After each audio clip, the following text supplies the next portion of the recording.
Hello everyone and welcome to round 6 of the Tata Steel Chess Tournament in Wijk aan Zee, the Netherlands. In this video we'll have a look at the game between Fabiano Caruana and Anish Giri, two super grandmasters. And yeah, so before this round Fabiano was on 50% and Anish was on -2. So both of them kind of needed a win here to get going in the tournament. So let's see how this game went. So Fabiano started things off with a move knight f3, d5 and b3. So with this move Fabiano makes it clear that he just wants to play chess, he wants to avoid heavy theoretical discussions. And Anish goes bishop to f5, a very solid setup, e6, g3 and h6. Now the point of h6 is that your bishop can always drop back to the h7 square. If you play something like knight f6, you always have to worry about moves like knight h4, and you might potentially have to give up the bishop pair. So h6 by Anish, bishop g2, knight f6, castles bishop e7. Both sides are just developing their pieces. d3, castles, knight bd2, a5 by Anish. He wants to go a4, put some pressure on the queen side, so that is why Fabiano goes a3. So in case Anish goes a4, now he has the move b4. Alright, so Anish goes c6, strengthening his center. Rook e1 by Fabiano, preparing the move e4, bishop h7, e4 and knight bd7. So here, pretty standard position. Black is very solid here in the center. White has fianchettoed both the bishops, but this bishop on g2 is nicely blunted by this pawn chain that we see over here. And the bishop on b2, I mean, it's on a nice open diagonal, but it's not really attacking too much over there. Anyway, so Fabiano goes queen to e2, and Anish plays queen b6, an interesting move. So I guess his idea is that in case Fabiano plays something like h3, he wants to go a4, hit the pawn, and if b4, c5. Now, the question is, of course, how this is going to play out, but that's probably what his idea was, which is why Fabiano goes a4 himself, stopping that advance. Alright, so now Anish plays rook f to c8, rook ac1 by Fabiano. Once again, both players are playing kind of a waiting game, and now Anish plays bishop to c5. Alright, and Fabiano goes to e5, and this move might look good, right? I mean, it forces the knight back, right? It can really go here or here, that looks wrong. So the knight is forced back to e8, and with the knight on e8, it looks very passive, and you might wonder, like, okay, how is this not just good for white? But after the move e5, now this bishop on b2 is blunted by its own pawn. There's also no pressure anymore on the pawn on d5, and now this bishop on h7 has kind of opened up. Now, for the moment, it is still blunted by the pawns on d3 and c2, but if white ever wants to go c4, then we see that this pawn on d3 becomes a target. So, very interesting strategic battle. Anyway, Fabiano goes... Oh, shoot. Fabiano... Why do bad things happen to good people? Fabiano goes knight to e3. Knight c7 by Anish. So, with the move knight c7, Anish is ready to go b5. And I feel like here Fabiano played a bit too slowly. Perhaps he should have played something like d4, hitting the bishop, and then c4. And white has a lot of space, but black can play something like knight a6, knight b4, and black also has his trumps in the position. So very interesting strategic fight. But after the move king h1, now Anish played a very strong move. He played the move b5. So he's ready to break open the queen side, and there's no easy way to deal for this with white. If white takes on b5, black's just going to recapture. And now let's make a random move, like let's say knight e4. Black's going to go a4, and all of a sudden, black suddenly gets a very strong passed a pawn. And so that becomes very difficult to deal with for white. So Fabiano is like, okay, he goes knight d4 right away, but now Anish takes on a4 and goes knight to b6. And this pawn on a4 now is very awkward to defend. Fabiano was forced to play rook a1, but of course, this is not a move you want to make. Anish goes knight to a6, improving this knight as well. Maybe he wants to hop to b4, or move the bishop and the knight jumps to c5. Fabiano goes knight to b3, hitting the bishop, bishop b7 and f4. So Fabiano's idea is to go f5 and try to break on the king side. If he goes f5, he could be looking at f6 in some lines, or taking, and this pawn on e6 becomes a target.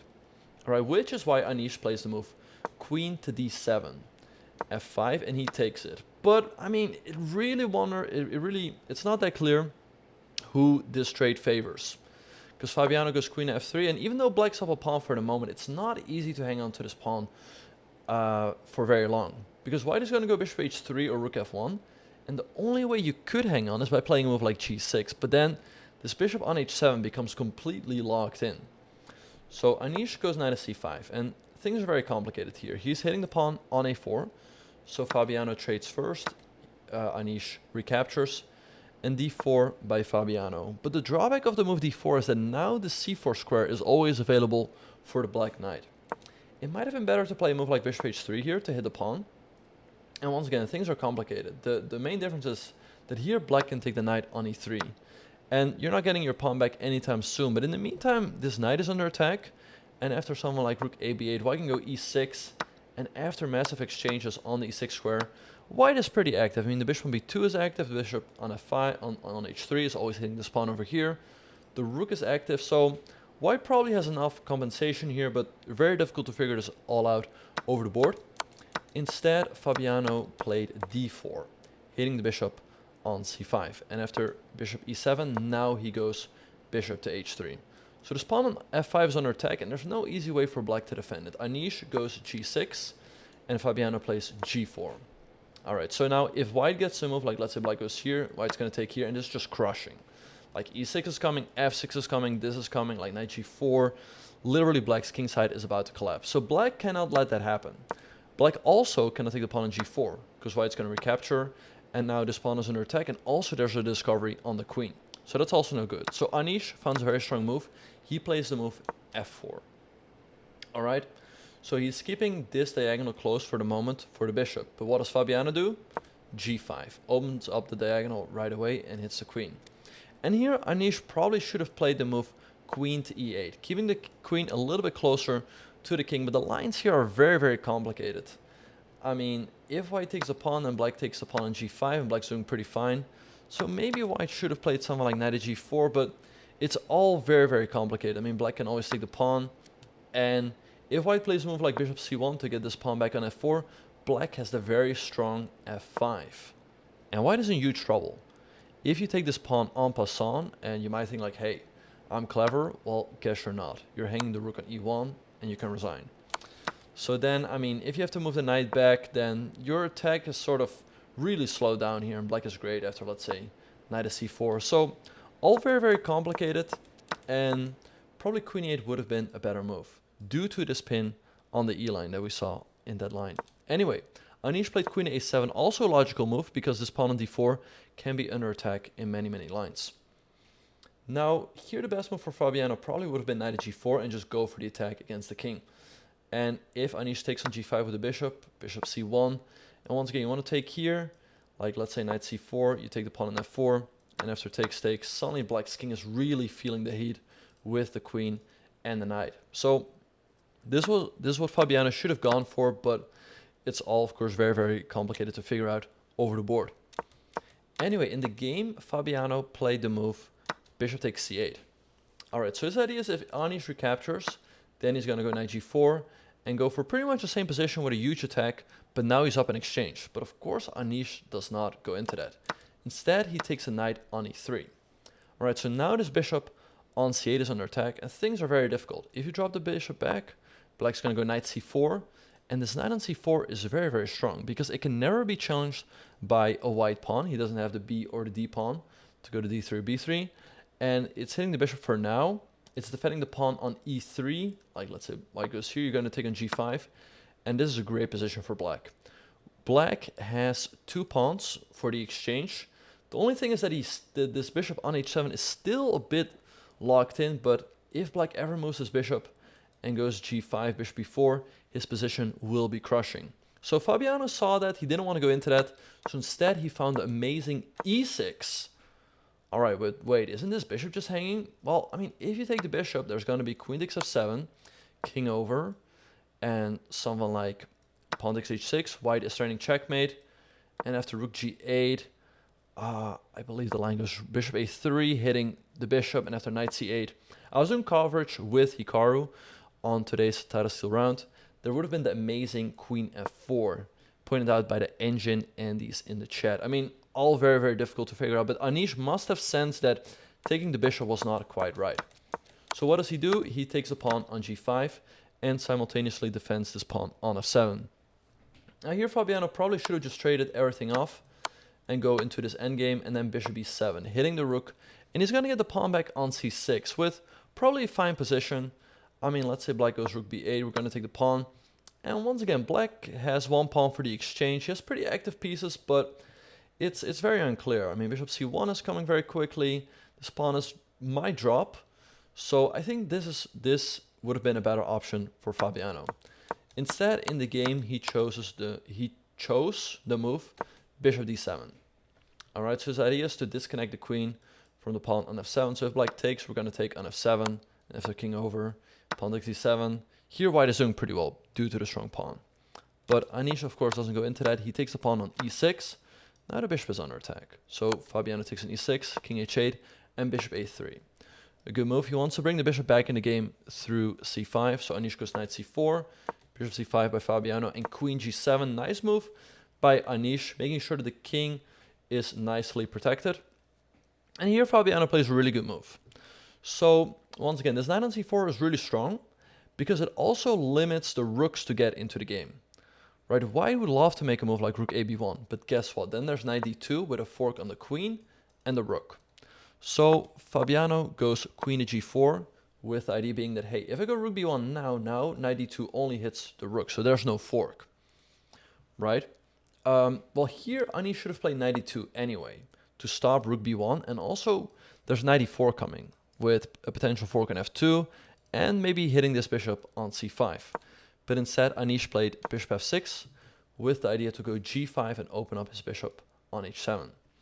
So Fabiano goes rook a b1, activating the rook, g5 by Anish, opening up the bishop. So Fabiano senses that, hey, this pawn on c2 is under attack, bishop e4 is coming, I cannot allow all of that. Bishop f5. Let's trade off those bishops. And Anish plays the move rook e8. So here's the 40th move. Fabiano had 39 seconds. So he still has to make one more move to reach the time control and get an additional 50 minutes. And the position is very, very complicated. It's definitely, easier to play for Anish. The best move might have been something like queen h5 to hit the rook, but all very, very complicated with little time on the clock. But here, Fabiano made probably one of the worst blunders in his career. He played the move rook b6, and I feel like he just had some sort of brain disconnection here because black just takes the rook. So, I mean, I'm sure we've all had moments like this, and you can't feel anything but sorry for Fabiano. Really tough moment here. There's nothing to do than taking the knight. Anish traded on f5 and took on d4. He's now up 3 pawns. Fabiano takes on a5, limiting the damage to 2 pawns, but after bishop c3, Anish trades everything down and goes into a winning endgame. So Fabiano takes, queen takes c3 by Anish, king g2. Now do not take the rook because of check, and it's perpetual. If you go king here, check, and white keeps checking. And if you go to h7, same thing, white just keeps checking. So don't take the rook, but instead Anish plays queen to d2 check. Fabiano goes king f1, king g7 by Anish, ready to go rook f8 and go after the white king. Queen e7 by Fabiano, king f6 by Anish. Now you cannot take the rook due to queen f2 checkmate.